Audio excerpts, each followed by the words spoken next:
hermanos y amigos de la Iglesia Bautista Misionera de Vistalegre. Iglesia que se encuentra ubicada en el corregimiento de Vistalegre, distrito de Arraiján, provincia de Panamá Oeste. Sean todos bienvenidos a la programación de adoración que tenemos para este día. Oremos brevemente por este tiempo y por todo lo que vamos a tener. Señor, te damos gracias en este momento porque tú nos permites dirigirnos a ti. Sé con cada uno de nosotros, Dios, que sea tu Espíritu el que nos guíe a cada uno de nosotros. En el nombre del Señor Jesús, amén. Y dice la palabra de Dios en Josué 1:9, dice, miren lo que le dice el Señor a Josué: mira que te mando que te esfuerces y seas valiente. No temas ni desmayes, porque Jehová tu Dios estará contigo en donde quiera que vayas. Asimismo, el Señor nos manda a cada uno de nosotros: esfuérzate y sé valiente. Esa frase es muy importante cuando el Señor mismo nos la dice. Esfuérzate y sé valiente. Ahora, hermanos, vamos a tener el devocional del día de hoy con el hermano Juan Tejada. Nuevamente, hermanos, muy buenos días, hermanos y amigos. Hoy me ha correspondido a mí el honor, porque tendríamos que decir que cuando nos corresponde algo en las cosas del Señor, para nosotros eso es un honor. Me ha correspondido a mí este privilegio de traer a todos ustedes un breve estudio de la palabra de Dios. Hoy vamos a estudiar así rápidamente sobre un personaje que yo creo que todos conocemos por su trayectoria, todos conocemos en lo que se refiere al diario vivir en el Señor. Se trata nada más y nada menos que de Josué. Y miren, les voy a leer algo brevemente aquí en la palabra de Dios sobre esto. Vamos a hablar algo sobre la misión de los 12 espías que conocemos comúnmente. Vamos a hablar sobre eso y dice la palabra de Dios: y Jehová habló a Moisés diciendo: envía tú hombres que reconozcan la tierra de Canaán, la cual yo doy a los hijos de Israel. De cada tribu de sus padres enviaréis un varón, cada uno príncipe entre ellos. Y Moisés los envió desde el desierto de Parán, conforme a la palabra de Jehová, y todos aquellos varones eran príncipes de los hijos de Israel. Miren, se escogieron a 12 personas para ir a espiar la tierra prometida. Y en esto podemos sacar conclusión, o sacamos conclusión, que eh, podemos resaltar dos puntos importantes aquí. El primero de ellos es que así como Moisés siguió las instrucciones de Dios, nosotros también debemos seguir las instrucciones del Señor. Fue el mismo Jehová el que habló a Moisés y le dijo que enviara hombres a reconocer esa tierra. Y vemos que Moisés escogió 12 príncipes de los hijos de las tribus de Israel. Escogió 12. Los envió y estos 12 fueron a la tierra prometida. Estos 12 príncipes fueron a espiar la tierra. Y aquí en el capítulo 13 de Números, del versículo 5 en adelante hasta el versículo 16, nos habla de todos los que fueron. Entre estos 12 que fueron, destacaremos dos de ellos, pero el que más vamos a destacar en el día de hoy va a ser a Josué. Dice que de la tribu de Judá, miren, de la tribu de Judá, la tribu de donde proviene el Señor Jesucristo, dice que envió a Caleb, hijo de Jefone. Eso nos lo dice el versículo 6. Y el versículo 16 dice: estos son los nombres de los varones que Moisés envió a reconocer la tierra. Y a Oseas, dice, Oseas, hijo de Nun, le puso Moisés el nombre de Josué. O sea que Oseas fue en representación de una tribu y era hijo de Nun. Por eso es que cuando vemos el libro de Josué, nos habla de Josué, hijo de Nun. Hermanos, estos hombres fueron a reconocer la tierra. Llegaron allá y se encontraron con cosas que yo creo que ellos nunca pensaron ver. Regresaron de la tierra prometida y 10 de ellos regresaron con un pensamiento negativo. 10 de ellos solamente regresaron con un pensamiento positivo, que podían conquistar esta tierra: Caleb y Josué. ¿Y quiénes fueron Caleb y Josué? Caleb fue posteriormente el que dirigió el ejército de Israel en la tierra prometida. Josué fue el hombre que se encargó de reemplazar a Moisés en la dirección del pueblo de Dios para entrarlo a la tierra prometida. Todos sabemos que Moisés no llegó a entrar a la tierra prometida, solo la contempló a distancia, pero que el que se encargó de llevar, de meter al pueblo de Dios en la tierra prometida fue Josué. Cuando regresaron de allá, 10 príncipes tenían el pensamiento de, de negativo, de que no iban a poder entrar a la tierra prometida. Y hablaron y dijeron al pueblo que se habían encontrado con los hijos de Anás, que habían visto gigantes, que todo allá era grande, que en la tierra prometida habían ciudades fortificadas, en fin, que no iban a poder entrar. Es más, llegaron a renegar, el pueblo de Dios, llegó por este informe que le dieron, llegó a renegar contra Dios, diciéndoles que, diciéndole a Dios que mejor hubieran muerto en Egipto. Imagínense ustedes, mejor hubieran muerto en Egipto.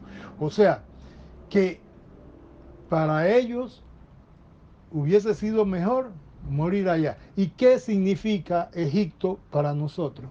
Egipto para nosotros significa el pecado. El pecado. Imagínense ustedes que un hijo de Dios le diga al Señor: Señor, yo prefiero mejor morir en el pecado. Eso es algo muy serio, hermano, y eso no debe de suceder en nosotros. Así que tengamos mucho cuidado, hermanos, con estas cosas, porque cuando nosotros no actuamos de acuerdo a como Dios quiere que nosotros actuemos, nosotros le estamos diciendo al Señor: prefiero morir en el pecado. Así que tengamos mucho cuidado con estas cosas, hermanos. Sigamos las instrucciones de Dios. Josué, que junto a Caleb fueron bien optimistas y sí pensaron que se podía, que Dios lo podía meter a la tierra prometida. Fueron los dos únicos de los 12 príncipes que fueron a espiar la tierra, fueron los dos únicos que entraron a esta tierra. Los otros 10, dice que los otros 10 murieron. Así es que imagínense ustedes, no podemos desconfiar en que Dios puede hacer las cosas como Él quiere. Ese es el primer punto que yo quería ver con ustedes de los dos puntos. El segundo punto es que así como Dios nos da una tarea, hermanos, tengamos por seguro que nosotros vamos a tener la capacidad de cumplir con la tarea que se nos da. ¿Por qué razón? Porque Dios no nos va a dar a nosotros una tarea que nosotros no vamos a poder realizar. Él no va a poner una carga sobre nosotros que nosotros no podamos llevar. Así es que tengamos esto bien claro, hermano. Cuando el Señor nos dice a nosotros, haz esto, es porque ya Él sabe que nosotros tenemos la capacidad para hacerlo. Miren, en este tiempo de pandemia, nosotros hemos sido muy cuidadosos. En la mayoría de los casos hemos sido muy cuidadosos. Y hermanos, eso es lo que Dios nos ha mandado a hacer. A que nos cuidemos unos a otros. Tenemos que seguir cuidándonos, hermanos. El Señor nos ha mandado a eso. Y yo creo que si nos ha mandado a eso, es porque tenemos la capacidad para hacerlo. Hermanos, Josué. Josué fue escogido. Y les voy a decir que fue escogido a través de Moisés. Fue escogido por Dios a través de Moisés. Y mire lo que dice Josué 1:1, dice, aconteció después de la muerte de Moisés, siervo de Jehová, que Jehová habló a Josué, hijo de Nun, servidor de Moisés, diciendo, mi siervo Moisés ha muerto, ahora pues levántate y pasa este Jordán tú y todo este pueblo a la tierra que yo les doy a los hijos de Israel. Josué fue escogido para pasar el pueblo a la tierra que Dios le dio a los hijos de Israel. Fue escogido por Dios. Y miren que cuando Dios nos da una tarea, hermanos, además de que Él sabe que tenemos la capacidad, también nos da las herramientas para realizar esa tarea. Y miren lo que el Señor le dice a Josué para que se encargue cuando lo está mandando a dirigir el pueblo a la entrada de la tierra prometida. Dice el capítulo 1, versículo 7. Solamente, miren, solamente esfuérzate y sé muy valiente para cuidar de hacer conforme a toda la ley que mi siervo Moisés te mandó. No te apartes de ella ni a diestra ni a siniestra, para que seas prosperado en todas las cosas que emprendas. Nunca se apartará de tu boca este libro de la ley, sino que de día y de noche meditarás en él para que guardes y hagas conforme a todo lo que en él está escrito, porque entonces harás prosperar tu camino y todo te saldrá bien.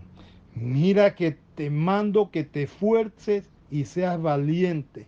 No temas ni desmayes, porque Jehová, tu Dios, estará contigo en donde quiera que vayas.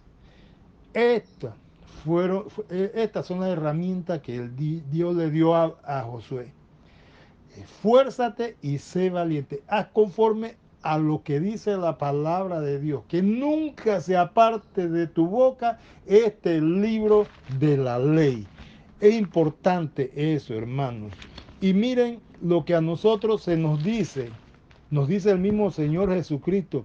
Nos dice a cada uno de nosotros al final del Evangelio de Mateo. Miren, para que ustedes vean, y ya con esto finalizo. Dice, por tanto, id a ser discípulos a todas las naciones, bautizándoles en el nombre del Padre y del Hijo y del Espíritu Santo, enseñándoles que guarden todas las cosas que os he mandado. Y aquí yo estoy con vosotros todos los días hasta el fin del mundo. Amén. Esto nos lo dice el mismo Señor Jesucristo en el Evangelio de Mateo, capítulo 28, versículos 19 y 20. Después que a él le había sido dada toda la potestad en el cielo y la tierra, él nos manda. Y miren este parecido con lo que Dios le dijo a Josué. Miren eso. A Josué le dijo, esfuérzate y sé valiente, le dijo el mismo Dios. A nosotros Jesucristo nos dijo, yo estoy con vosotros todos los días hasta el fin del mundo. O sea que tenemos dos cuestiones ahí entre Josué y nosotros que son muy parecidas, ¿verdad? O sea que vamos a recibir ese poder, podemos estar tranquilos porque la tarea que se nos encomienda tenemos la capacidad y podemos realizarla. Si no la hacemos es porque o no queremos o nosotros mismos estamos cortando esa oportunidad. Hermanos, yo espero que este breve repaso de algunos versículos de la Biblia haya sido de bendición para cada uno de ustedes. Que el Señor les bendiga.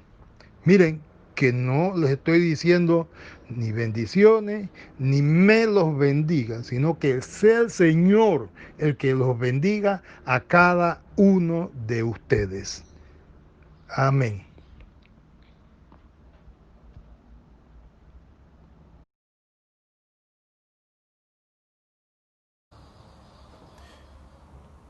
Hermanos, para el día de hoy no tenemos ningún registro de cumpleaños.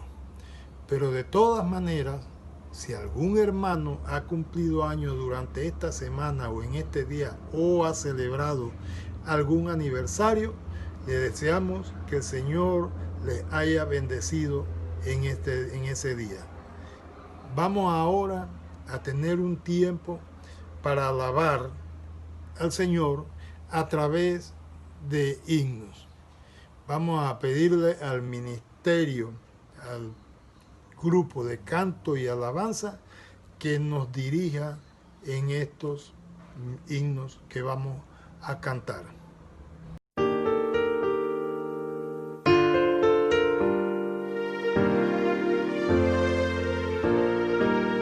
Sembraré la simiente preciosa del glorioso evangelio de amor. Sembraré mientras viva, dejaré resultado al Señor. Sembraré mientras viva simiente de amor. Segaré al hallarme en la casa de Dios.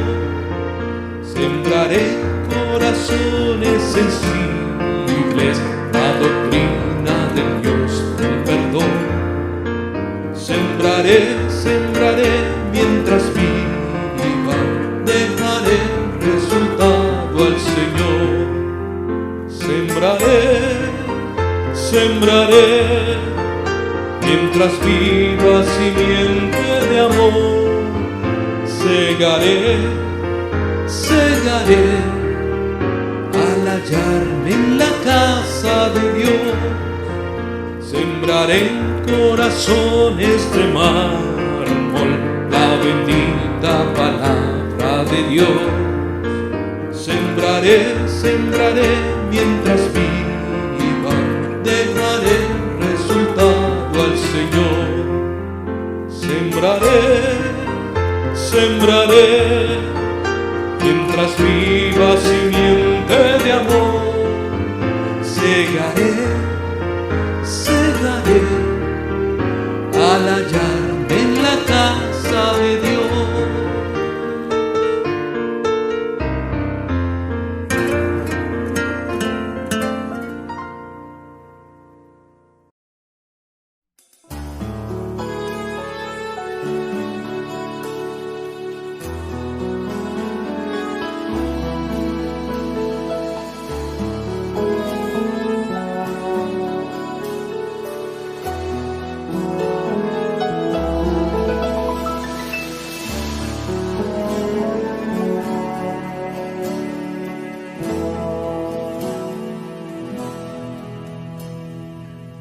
Cerca de ti yo quiero estar para escuchar tu voz y aprender de ti. Quiero ser un reflejo de tu amor. Yo quiero vivir solo en tu voluntad. Jesús, eres mi buen pastor, tú conoces mi camino. Jesús, puedo confiar en ti. Oh Señor, me rindo.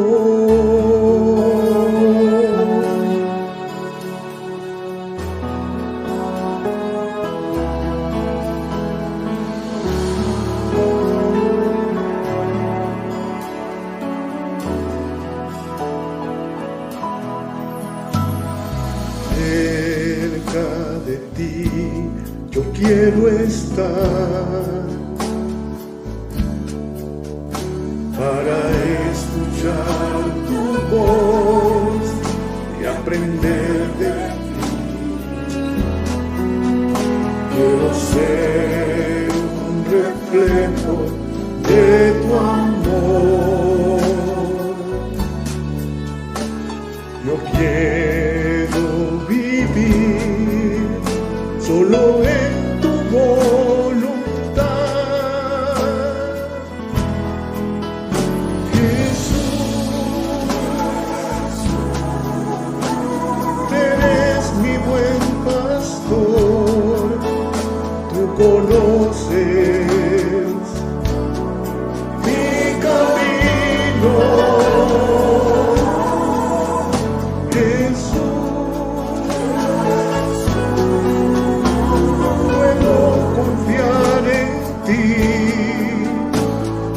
Oh Señor, me rindo. Jesús,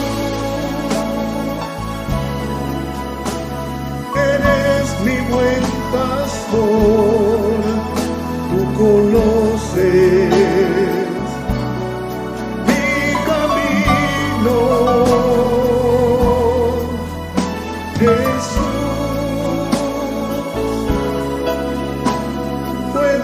confiar en ti, oh mi Dios, me rindo.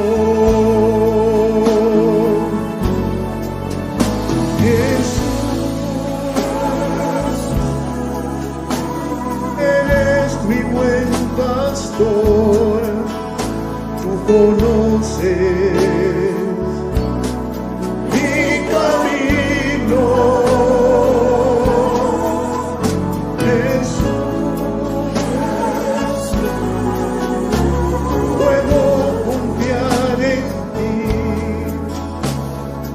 Oh mi Dios, me rindo.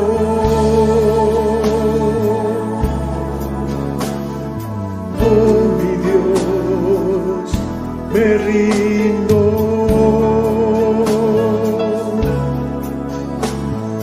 Oh mi Dios, me rindo.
Ahora, hermanos, vamos a tener el tiempo para la lectura de la palabra de Dios en este día, la cual se encuentra en el libro de Apocalipsis, capítulo 1, versículos del 4 al 8, que dicen: Juan a las 7 iglesias que están en Asia, gracia y paz a vosotros, del que es y que era y que ha de venir, y de los 7 espíritus que están delante de su trono, y de Jesucristo, el testigo fiel, el primogénito de los muertos y el soberano de los reyes de la tierra, al que nos amó y nos lavó de nuestros pecados con su sangre, y nos hizo reyes y sacerdotes para Dios su Padre. A él sea gloria e imperio por los siglos de los siglos. Amén. He aquí que viene con las nubes, y todo ojo le verá, y los que le traspasaron, y todos los linajes de la tierra harán lamentación por él. Sí, amén. Yo soy el Alfa y la Omega, principio y fin, dice el Señor, el que es y que era y que ha de venir, el Todopoderoso. Hermanos, con esta lectura bíblica vamos a recibir ahora el mensaje de la palabra de Dios, el cual será expuesto por nuestro hermano José Luis Salguero.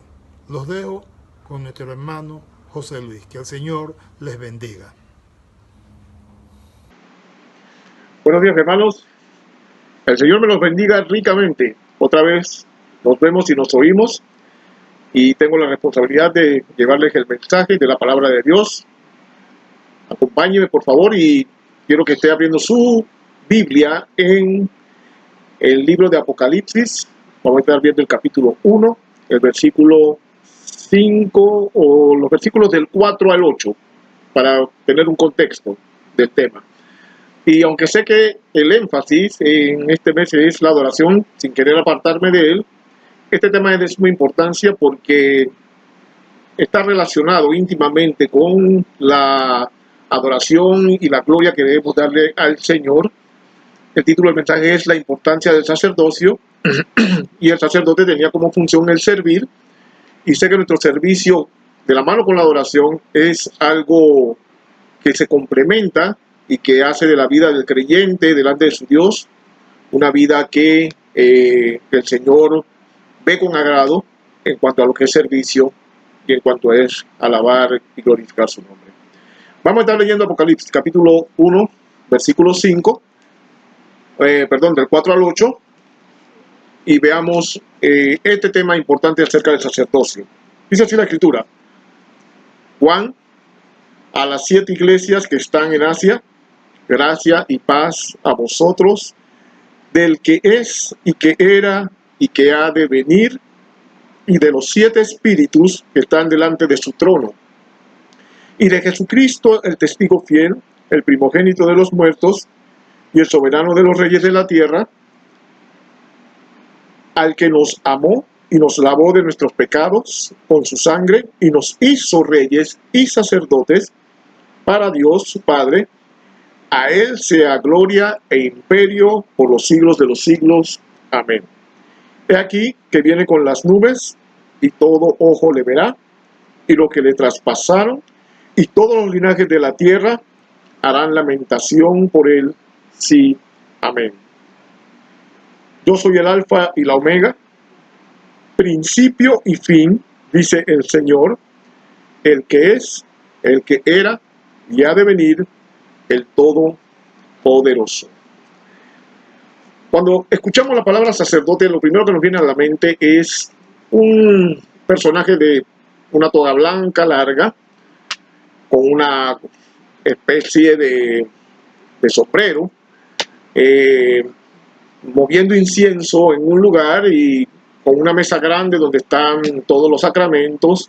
Esa es la primera idea que nos viene acerca de lo que es sacerdote, pero no es de ese tipo de sacerdote que yo quiero hablar. El sacerdocio de los creyentes que se encuentra en las Escrituras es un concepto que no es nuevo y que sin embargo está en todo el contexto de las Escrituras, tanto en el Antiguo como en el Nuevo Testamento.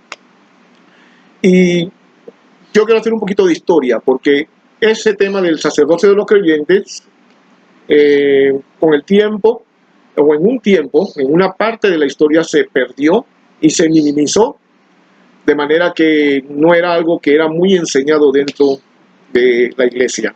Y brevemente me quiero remitir a la historia, porque el avance de la iglesia, más allá del primer siglo, una de sus características fue que la autoridad de lo que era el obispo en ese tiempo crecía y tenía cada vez más poder en personas encargadas de grupos de creyentes que iban creciendo dentro de la iglesia. La igualdad de liderazgo de un gran número de creyentes dieron como resultado un arreglo de rangos y también de que los obispos se convertirían en la figura central, seguidos de otros personajes como los presbíteros de ese tiempo, que también con el tiempo más tarde se convirtieron en sacerdotes, y un poquito más adelante también vinieron los diáconos. Todos ellos fueron figuras centrales en cuanto a lo que era las personas encargadas de grupos pequeños dentro de las iglesias. Al pasar los años, la iglesia se hizo más jerárquica. La gente no podía ir directamente a Dios, sino que a través de los sacerdotes podían tener acceso a Dios. Solo ciertas personas tenían acceso a la Biblia, y en ese momento crucial entonces llega Martín Lutero, que causó una especie de grieta dentro de lo que es la estructura de la iglesia en ese tiempo católica, estableciendo la predicación de la palabra como el punto central en la vida del creyente, algo que ya se había perdido, porque otras cosas vinieron a ocupar el centro de la vida de la iglesia.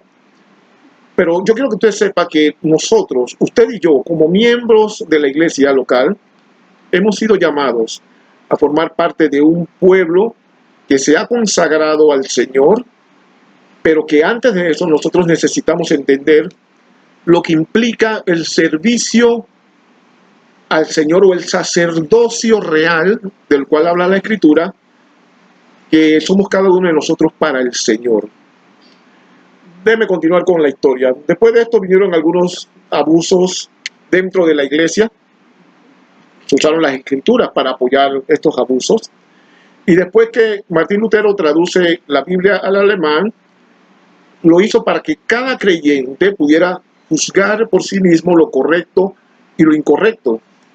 Una de las doctrinas fundamentales que se rescató es este tema acerca del sacerdocio, del servicio de los sacerdotal de los creyentes, que afirmaba que cada creyente podía leer la Biblia, entender el significado sencillo de las Escrituras, tener acceso sin intermediarios a Dios, y de igual manera servir y ministrar a todo el cuerpo de Cristo. En 1 Pedro, que vamos a ver un poco más adelante, este pasaje enseña que todos los cristianos son sacerdotes, lo cual estaba en completa oposición a la idea de que en ese tiempo había de una élite espiritual o un poder abusivo, autoritario y hasta antibíblico dentro de lo que era el cristianismo. Pero el sacerdocio de todos los creyentes en la práctica y en lo que era la enseñanza de la iglesia no gozaba de mucha aceptación ni de mucho impulso. Fue algo que se fue minimizando. ¿Por qué? Porque después de lo de Martín Lutero con la Reforma, la iglesia pidió apoyo al Estado para que todos los que eran el pueblo en ese tiempo, la región en ese tiempo, se convirtieran en protestantes, lo que se llamó un Estado sacro o un Estado sagrado. Pero también al mismo tiempo querían, al hacer de todas las personas de la región creyentes protestantes, impulsar el éxito de la Reforma.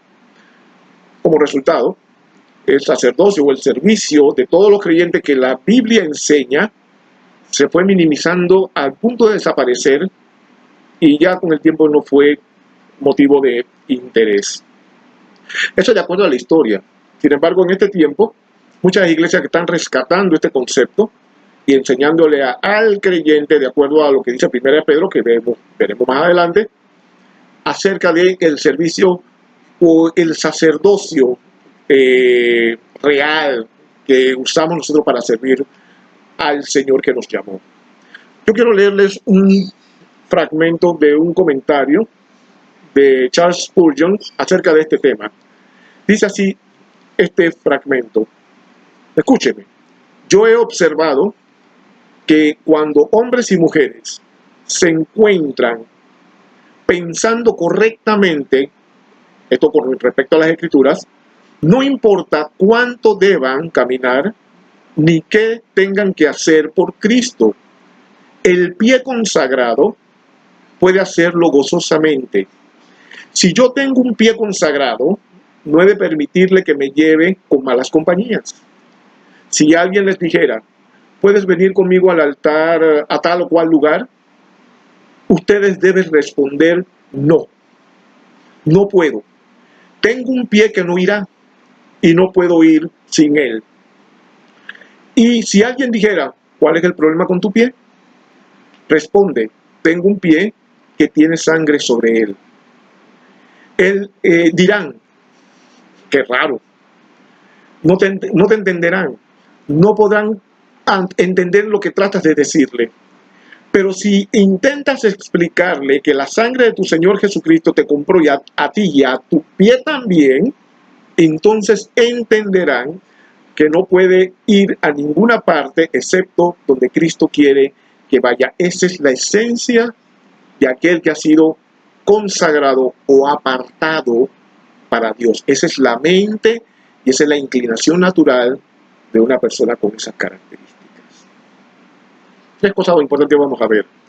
La consagración o cosa santa. ¿Qué significa? ¿Qué implica que estemos consagrados al Señor? Y lo que debemos hacer antes de ejercer el sacerdocio. O sea, ¿qué viene antes o qué es parte de lo que es nuestra consagración antes de ejercer el sacerdocio? Consagración o cosa santa, como concepto, lo vamos a ver en las Escrituras.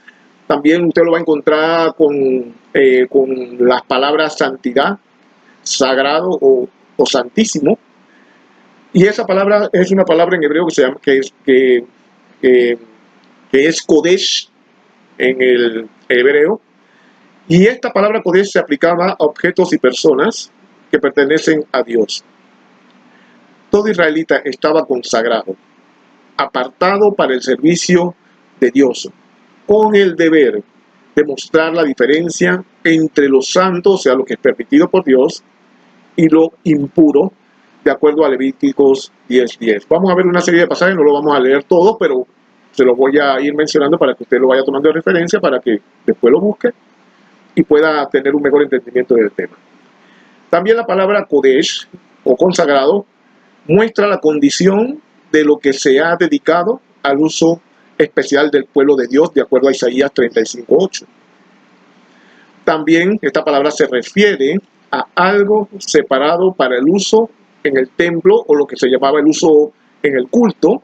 Por ejemplo, los utensilios que vemos en el Antiguo Testamento que se usaban dentro del templo y que eran de uso exclusivo de los sacerdotes y de los levitas, pero también las vestiduras sacerdotales. En Éxodo, capítulo 28, versículo 2, lo vamos a ver o que se llaman también vestiduras sagradas, todo lo que estaba consagrado en ese pasaje a lo que era el servicio al Señor.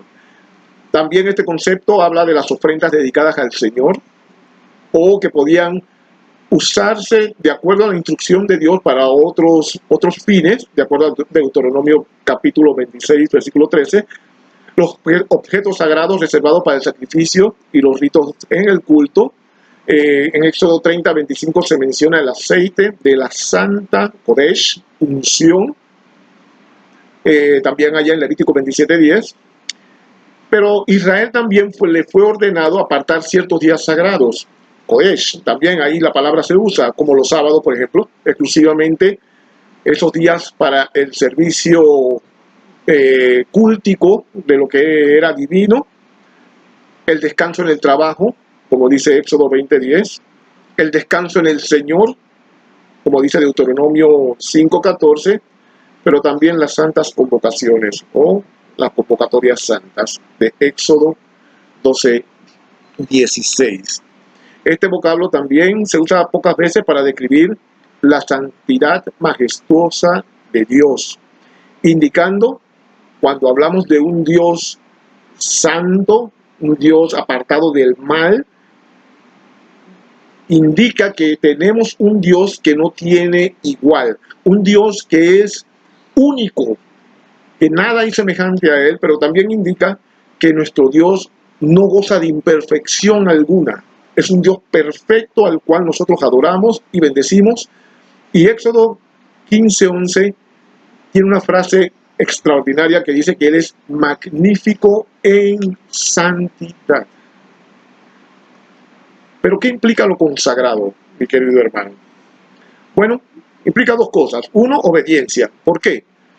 Porque los patriarcas que fueron consagrados a Dios allá en el antiguo pacto eran de una manera especial hombres que oían la voz de Dios, pero también hombres que obedecían a la palabra de Dios. O sea, lo consagrado implica que nosotros tenemos que ser aquellos que hemos sido llamados a Dios para ser hombres de Dios por medio de Jesucristo. Debemos ser hombres que obedezcamos la voz de Dios, pero también obedezcamos su palabra. Pero también implicaba admisión. Lo impuro, al convertirse al Evangelio, de una manera que le complació a Dios, Él nos acepta por medio del sacrificio de Cristo para admitirnos dentro de lo que es el sacerdocio espiritual. Es extraordinario que nosotros que éramos antes, venimos de un contexto de ser inconversos, que por la sangre de Cristo, por el sacrificio de Cristo, ahora Dios nos admite, somos aceptables delante de Él por causa de Cristo, por los méritos de Cristo, para cumplir el ser admitido dentro de lo que es el sacerdocio espiritual. Les sorprenderá saber que allá, si lee Génesis capítulo 49, versículos 5 al 7, se va a dar cuenta cómo es que la tribu de Leví, a la cual pertenecían Aarón y sus hijos, era la tribu de peor reputación en el Antiguo Testamento. Sin embargo, Dios llama a esta tribu, llama a estos hombres y mujeres, a estos hombres principalmente, no mujeres, a los hombres principalmente, a servir dentro del templo en lo que era el sacerdocio espiritual. Hermanos, todos los creyentes son consagrados para ofrecer sacrificios espirituales. Todos los creyentes, todos los que han sido lavados por la sangre de Cristo, todos los que han creído y recibido al Señor y han por medio de Cristo tenido el derecho de ser hechos hijos de Dios, hemos sido llamados para ofrecer sacrificios espirituales al Señor, como dice 1 Pedro 2:5. Todo lo que hemos sido lavados en la sangre de Cristo, somos consagrados para ejercer el sacerdocio para nuestro Dios. Tal como leímos allí en Apocalipsis al principio, el capítulo 1, versículos 5 y 6. Aarón y sus hijos tenían que ser lavados con agua para purificarse de todas las inclinaciones pecaminosas y mantenerse siempre puros. De la misma manera, Cristo nos lava de nuestros pecados con su sangre para que también seamos hechos reyes y sacerdotes para nuestro Dios. Todos los cristianos verdaderos, escuchen, todos los cristianos verdaderos han sido consagrados para ser sacerdotes espirituales. Fuimos consagrados para enseñar por medio de la palabra, pero también para enseñar por medio de nuestras vidas, lo que definimos como testimonio al mundo, la separación de nosotros del mundo y de la carne, para mostrar al mundo que hemos sido llamados a formar parte de lo que es el sacerdocio divino, completamente separados de todas estas cosas para ser hombres y mujeres consagrados a nuestro Dios. Ok, hermano, entiendo, dirá usted, ya entendí lo que implica el sacerdocio, ya sé lo que es el ser un consagrado o cosa santa, pero ¿qué tengo que hacer? Bueno, tiene que saber que antes de ejercer el sacerdocio, usted necesita prepararse. Yo quiero que leamos 1 Pedro 2:9. 1 Pedro, capítulo 2, versículo 9, dice: mas vosotros sois linaje escogido, real sacerdocio, nación santa, pueblo adquirido por Dios, para que anunciéis las virtudes de aquel que os llamó de las tinieblas a su luz admirable. Fíjese bien que él dice, mas vosotros sois, no dice seréis, mas vosotros sois linaje escogido, real sacerdocio, nación santa, pueblo adquirido por Dios. Todos los miembros de la Iglesia de Cristo tenemos que estar involucrados en el uso de nuestros dones y talentos, porque hermanos, no estamos en la iglesia para que unos trabajen y otros simplemente asistan y se sienten a ver y a escuchar el mensaje de las Escrituras. Todos los miembros, cuando me refiero a todos los miembros, es todo el que ha creído y ha sido separado por Dios para el ministerio.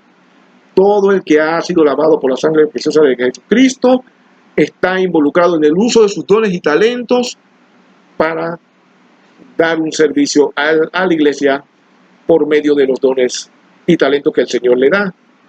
No hay tal cosa como un creyente que pase, como he entrevistado a muchos hermanos y he hablado con muchos hermanos, y en mí también me pasó una vez, y alguien me llamó dulcemente la atención.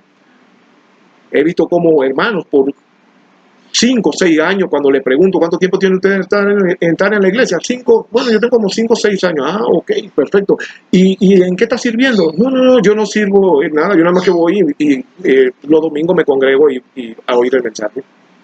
Esto no es normal, mi querido hermano. Cada uno de nosotros hemos sido llamados para tener dones y talentos otorgados por Dios para el servicio de la iglesia.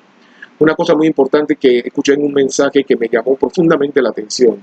Los dones y talentos, mi querido hermano, no son suyos. Usted es el canal, usted es el instrumento que usa Dios para que la iglesia pueda usar esos dones y talentos. Los dones y talentos son de la iglesia. Usted simplemente es el vehículo. Si usted lo ve desde esta perspectiva, entonces usted estará librándose de toda vanagloria y de toda cosa inflada en usted, porque usted tiene 1 o 2 o 3 dones pensando que son suyos. No, hermano, los dones son de la iglesia. Seguimos. No nos consagramos para ser sacerdotes. Nos consagramos porque somos sacerdotes. Por eso que la frase sois habla de algo presente en nosotros y continuo. Los sacerdotes, para cumplir bien su oficio, entraban en un proceso de 7 días, de acuerdo a Levíticos capítulo 8, versículo 33. Pablo, allá en Gálatas, capítulo 1, versículo 15 al 17, también muestra un ejemplo de esto. Dios requiere un tiempo de preparación del corazón para cumplir con el oficio. No es bueno, hermano, que a veces por la necesidad coloquemos hermanos dentro de lo que es el servicio sin que estén debidamente preparados. Pablo le decía a su hijo Timoteo allá en 1 Timoteo 5:22, no impongan las manos con ligereza. Pero también le decía ya en 1 Timoteo 3:6 que tenemos que tener cuidado de no poner neófitos en el servicio de la iglesia. Toda persona que ha sido llamado a servir al Señor tiene que pasar un tiempo de preparación. Y eso lo podemos traducir en el discipulado que nosotros que cada iglesia impulsa. Ese es el propósito por medio del cual el creyente se va preparando para poder dar un servicio aceptable al Señor. Pero tenemos que evitar ser espectadores, porque el ser espectadores no anula el proceso del discipulado, pero sí lo debilita. Es lo ideal que toda la iglesia esté involucrada en el discipulado para que seamos actores y no seamos espectadores, para que vayamos con la idea de servir y no de ser servidos. Los sacerdotes obedientes tendrán un gran respeto por la palabra de Dios. Y el profeta Malaquías, allá en Malaquías 2:6, vamos a leerlo, es interesante cómo él muestra las características de este personaje Leví en los primeros días del sacerdocio. Allá en Malaquías 2:6 leemos. Dice así: la ley de verdad, hablando del sacerdote, estuvo en su boca, e iniquidad no fue hallada en sus labios. En paz y en justicia anduvo conmigo, y a muchos hizo apartar de la iniquidad. porque los labios del sacerdote han de guardar la sabiduría, y de su boca el pueblo buscará la ley, porque mensajero es de Jehová de los ejércitos. ¿Lo entendió? ¿Lo vio bien? ¿Vio todos los verbos que se usaron? Esas son las características de aquel que brinda un servicio aceptable para el Señor. El sacerdote hablaba con la verdad guiado por la palabra de Dios, de manera que en sus palabras había fidelidad y había rectitud. Su lenguaje estaba limitado para no hablar nada que tenga que ver con la maldad, porque sus labios se desbordaban hablando cosas santas y no iniquidad.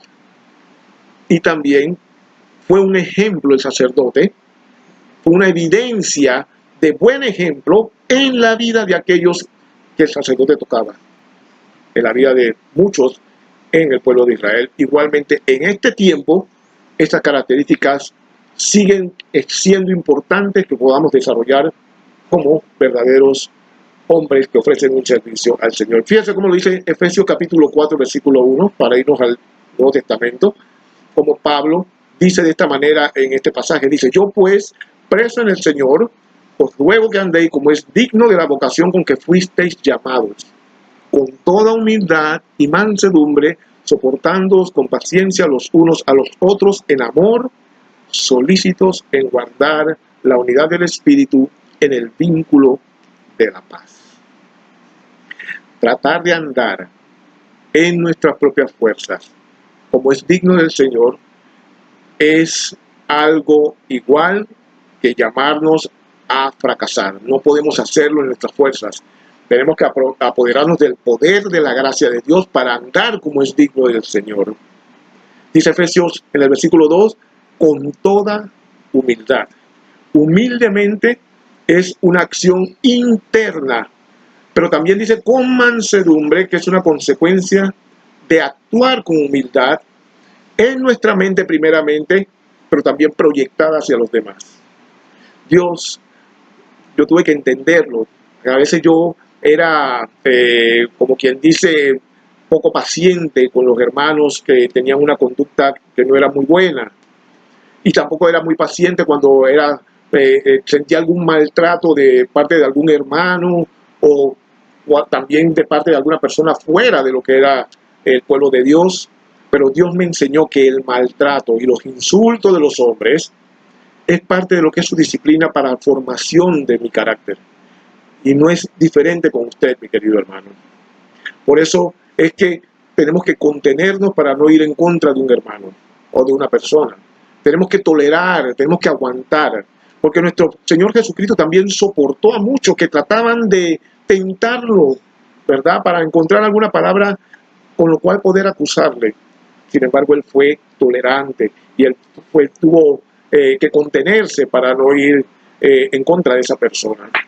Y con paciencia y con temperamento largo, quiere decir soportándoos con paciencia. Esa palabra soportar me llama mucho la atención, que un pastor siempre lo oigo que él decía que él antes de ser creyente tenía mecha corta.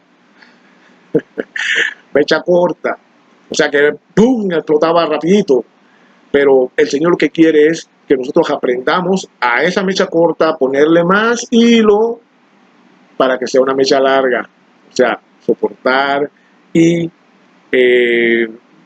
contenernos un poco antes de ir en contra de alguna persona o algún hermano. Yo quiero leerles un fragmento de un comentario que hizo John MacArthur acerca de este tema, y es bien importante cómo él hace un paralelismo entre lo que es lo laboral, hablando secularmente, y lo que es el ministerio dentro de la iglesia. Fíjense cómo lo dice. Voy a tratar de hacer una aplicación práctica ahí mismo también para que pueda entender lo que trato de decirle con la lectura de este fragmento. Dice: los conflictos entre las personas, escuchen, los conflictos entre las personas persisten a pesar de todos los esfuerzos humanos por minimizarlos.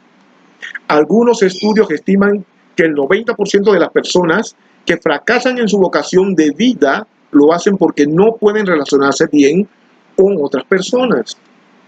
Al final, el fracaso laboral suele tener poca relación con la capacidad o incluso el desempeño. En su lugar, el fracaso tiene que ver con la incapacidad para dejar a un lado el egoísmo y entender y cuidar lo que preocupa a los demás. Las personas pueden estar bien preparadas y tener gran habilidad en el campo técnico profesional, pero son un gran obstáculo en el trabajo si son egocéntricas. De igual manera, el pastor, maestro o cualquier ministro mejor preparado académicamente puede ser una piedra de tropiezo en la iglesia si no busca amar con sacrificio y servir a su pueblo. ¿Entendió? Nuestro fracaso en el ministerio no se debe a falta de preparación académica, no se debe a falta de tener un título o de haber ido al seminario o de haber ido al instituto. Nuestro fracaso ministerial se debe a que, tal como dice este fragmento, no podemos hacer el trabajo ministerial si somos egocéntricos. Nuestro fracaso tiene que ver con la incapacidad para dejar a un lado el egoísmo y entender y cuidar lo que preocupa a los demás. Seremos una piedra de tropiezo con toda nuestra preparación académica en la iglesia si no buscamos amar con sacrificio y servir al pueblo de Dios. Ahí en Efesios vemos como Pablo dice: solícitos en guardar la unidad del espíritu y del vínculo de la paz. El Señor no nos manda a crear unidad, hermanos. El Señor nos manda a guardarla.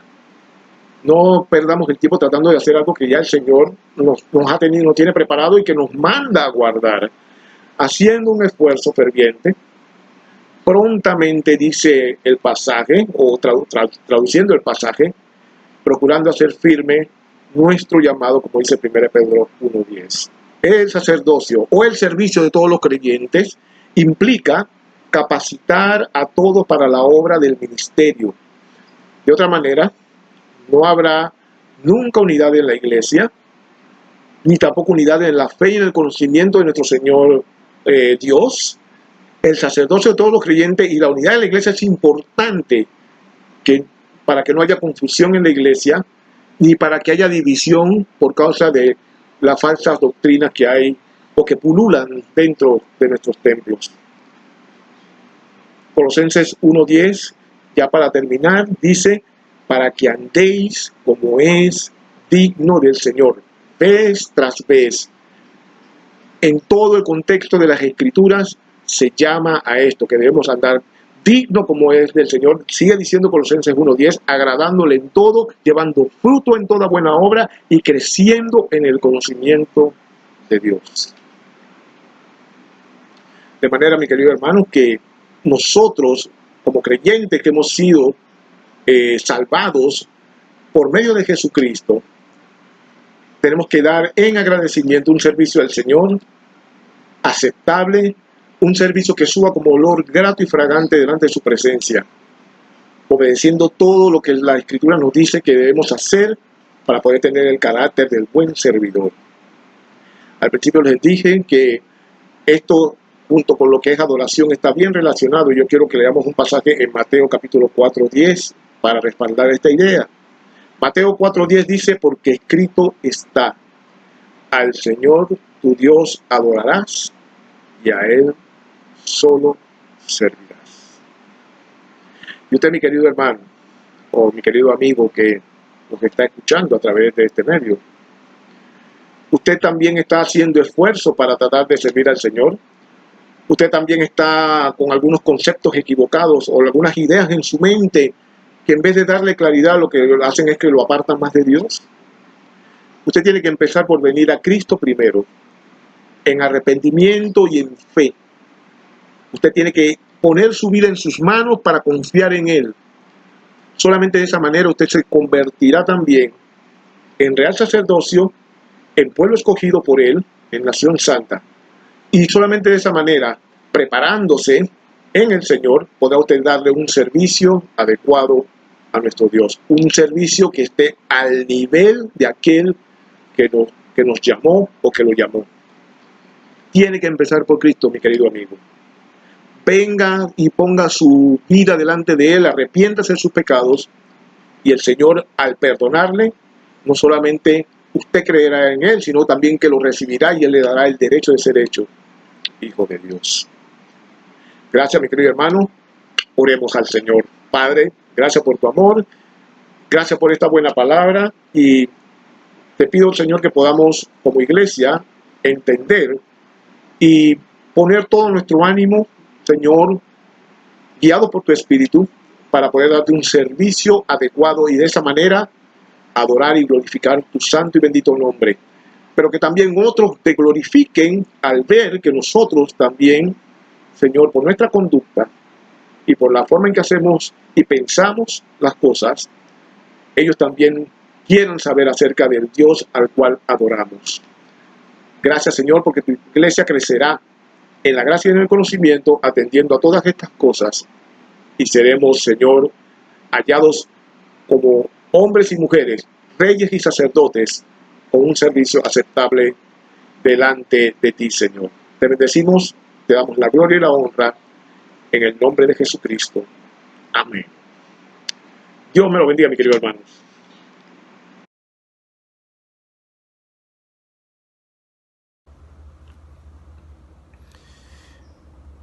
Ahora nos despedimos de este culto de adoración, dándole gracias a Dios por este tiempo y por todo lo que Él hace por cada uno de nosotros. Oremos. Señor, te damos gracias por este tiempo que hemos tenido aquí en el día de hoy para alabarte y para glorificarte. Sé con cada uno de nosotros en esta semana que inicia en este día. Bendícenos y guárdanos, oh Dios. Padre, te doy gracias porque tú eres el Padre proveedor. Tú nos has provisto para nuestras necesidades. Gracias porque has estado pendiente de cada uno de nosotros. Gracias, Señor, te pido por los enfermos de la iglesia, en especial por los que están sufriendo a causa del virus. Bendice a esos hermanos, oh Dios, en el lugar donde se encuentre, y sé con cada uno de ellos. En el nombre de Cristo Jesús te doy las gracias por todo lo que tú haces por cada uno de nosotros. Amén.